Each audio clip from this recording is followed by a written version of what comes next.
धरती पर एक ऐसा जीव भी एग्जिस्ट करता है जो इस प्लेनेट का सबसे बड़ा जानवर है। इतना बड़ा कि डायनासोर जैसे विशाल जानवर भी उसके सामने छोटे लगते हैं। सोचो, एक ऐसा जानवर जिसका दिल लगभग एक कार जितना बड़ा है और उसका शरीर जो समुद्र को भी छोटा महसूस करवा दे। अब हम बात कर रहे हैं ओशियन के सबसे बड़े जानवर की, द ब्लू व्हेल।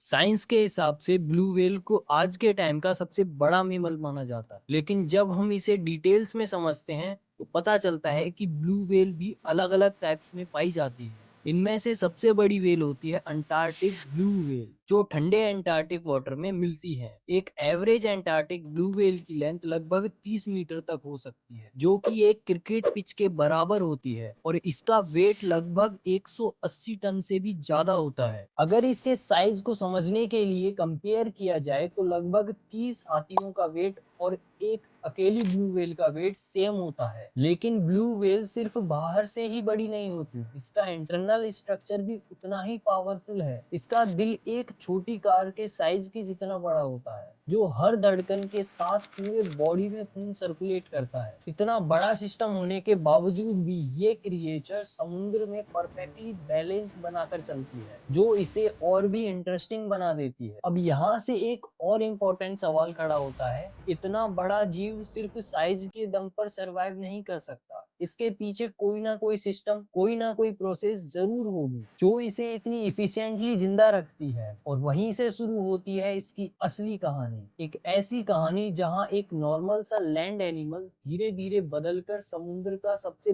बड़ा मेमल बन जाता है। लेकिन यहाँ से सबसे बड़ा सवाल शुरू होता है, क्या ब्लू व्हेल हमेशा से इतनी ही बड़ी थी, या फिर ये भी कभी एक नॉर्मल सा जानवर था? सच ये है कि आज से लगभग 5 करोड़ साल पहले व्हेल्स समुद्र में नहीं बल्कि जमीन पर रहती। ये सुनने में अजीब लग सकता है, लेकिन साइंस के पास इस बात का सॉलिड प्रूफ है। उस टाइम पर व्हेल्स छोटे मेमल्स जैसी होती थी, जो धीरे धीरे पानी के पास रहना शुरू करने लगी और समुद्र में रहना इनकी आदत बन गई। लेकिन ऐसा क्या हुआ कि इन्होंने जमीन पर रहना ही छोड़ दिया? जमीन पर कंपटीशन बढ़ रहा था और सर्वाइवल टफ हो रहा था और फूड लिमिटेड था, और दूसरी तरफ समुद्र एक ऐसी जगह था जहां फूड की कमी नहीं थी और जगह भी अनलिमिटेड थी। धीरे धीरे ये जानवर पानी की तरफ अट्रैक्ट होने लगे। पहले सिर्फ किनारे तक पहुंचे, फिर और अंदर जाने लगे, और फिर एक वक्त ऐसा आया इन्होंने जमीन पर लौटना लगभग छोड़ दिया था। इस चेंज के बीच एक ऐसा फेज भी आया जब ये क्रिएचर ना पूरी तरह लैंड एनिमल थे,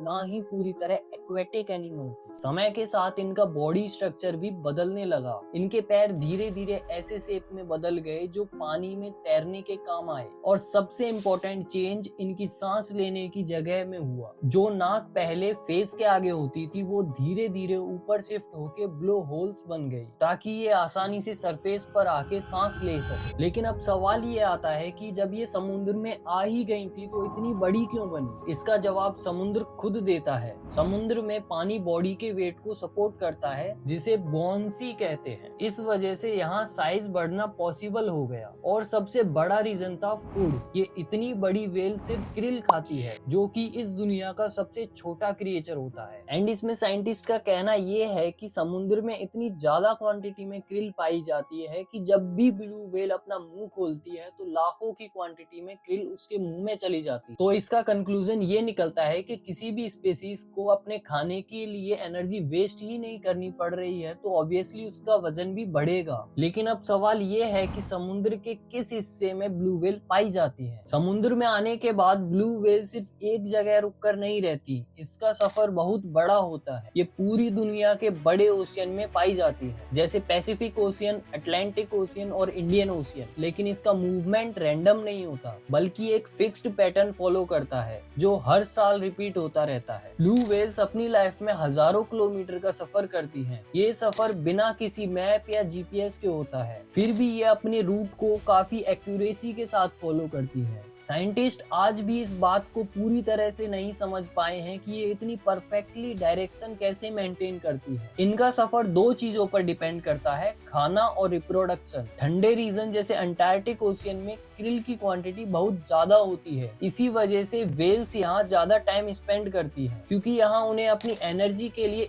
इनफ फूड मिल जाता है। और इसी कंडीशन की वजह से अंटार्कटिक ब्लू वेल्स सबसे बड़ी होती है। लेकिन जब रिप्रोडक्शन का टाइम आता है तो ये वेल्स ठंडे पानी को छोड़कर वार्म वाटर की तरफ मूव करती है। गर्म पानी में उनके बेबीज के लिए सरवाइव करना आसान होता है और एनवायरनमेंट भी रिलेटिवली सेफ होता है। यानी एक ब्लू वेल अपनी लाइफ में अलग अलग जगहों पर डिपेंड करती है, एक जगह जहां वो खाती है और एक जगह जहां वो अपनी नेक्स्ट जनरेशन को जन्म देती है। ये वेल्स ज्यादातर ओपन ओशियंस में रहती हैं, जहां उन्हें फ्रेशली मूव करने के लिए स्पेस मिलता है। छोटे या बड़े सीज में यूजुअली ये मिलती नहीं है, क्योंकि वहां उनके लिए स्पेस और फूड दोनों लिमिटेड होते हैं। अपनी पूरी लाइफ में एक ब्लू वेल इतना सफर करती है कि वो अलग अलग कॉन्टिनेंट्स के बीच ट्रेवल कर सकती है। यानी इसका कोई एक घर नहीं होता है, पूरा समुद्र ही इसका घर होता है। और इसी सफर के बीच एक और चीज क्वाइटली काम कर रही होती है, एनर्जी का बैलेंस। इतना लंबा सफर, इतनी लंबी बॉडी, ये सब